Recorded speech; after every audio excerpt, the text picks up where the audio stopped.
જય સ્વામિનારાયણ। રામાનંદ સ્વામી ભુજમાં હીરજી સુથારને ત્યાં પધાર્યા હતા।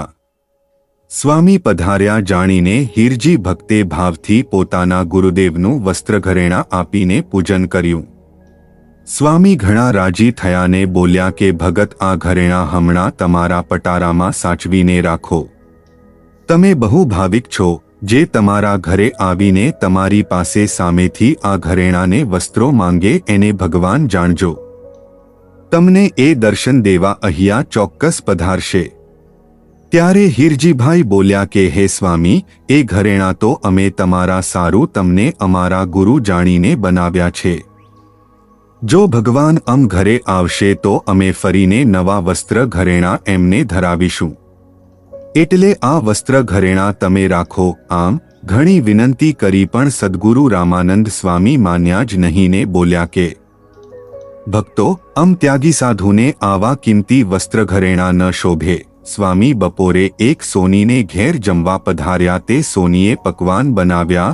ત્યારે સ્વામી કહે હવે અમથી એ પકવાન નહીં જમાય, દાળ રોટલા કરો તો જમીએ। એમ કહીને દાળને રોટલો જ જમ્યા।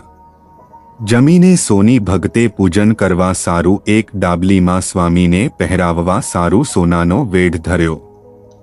ત્યારે સ્વામી કહે એ વેઢને તમે ખુદ ભગવાન પધારે ત્યારે એમને ધરાવજો। હાલ એ લોજમાં પધારી ચૂક્યા છે। એ પોતે તમારા ઘરે પધારશે ને અંતર્યામીપણે તમ પાસેથી માંગશે। ત્યારે તમે એમને પહરાવજો ને ભગવાન જાણીને એમનો આશરો કરજો। તમારું કલ્યાણ થશે। અમે તો હવે લોજ જઈને જ થાળ જમીશું। સમય જતાં રામાનંદ સ્વામી લોજ પીપલાણા પધાર્યાને સર્વેશ્વર શ્રીહરિ સંપ્રદાયની ગાદીએ જેતપુરમાં બેઠાને સદ્ગુરુ રામાનંદ સ્વામી થોડેક સમયે અક્ષરધામ સીધાવ્યા। છી સત્સંગ વિચરણમાં જયારે પ્રભુ શ્રીહરિ કચ્છ પ્રદેશ પધાર્યા ત્યારે સામેથી એ વેઢને વસ્ત્રઘરેણા માંગીને બેઉ ભક્તોના સંકલ્પ મનોરથ પૂરા કરેલા। વર્ષ વિત્યે ગામ સરદારમાં સ્વામીની પેલી વર્ષીનો દિવસ આવ્યો।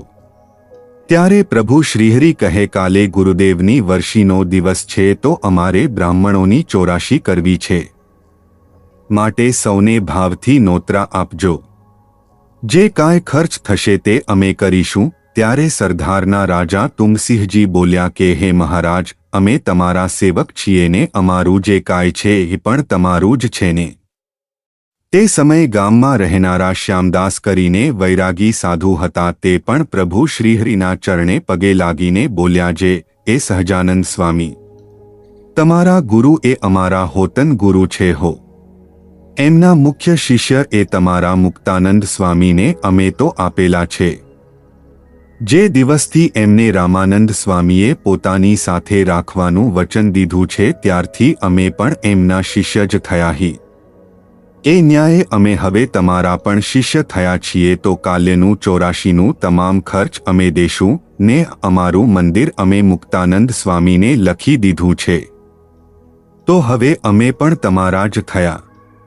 એમાં અમારું હવે કાંઈ નથી। આમ બીજે દિવસે શ્યામદાસ વૈરાગીએ શ્રીહરિને રાજી કર્યાને ગામોગામના બ્રાહ્મણોને નોંતરા દઈને તેડાવ્યાને ચોરાશી કરીને પ્રેમેથી સૌને જમાડ્યા।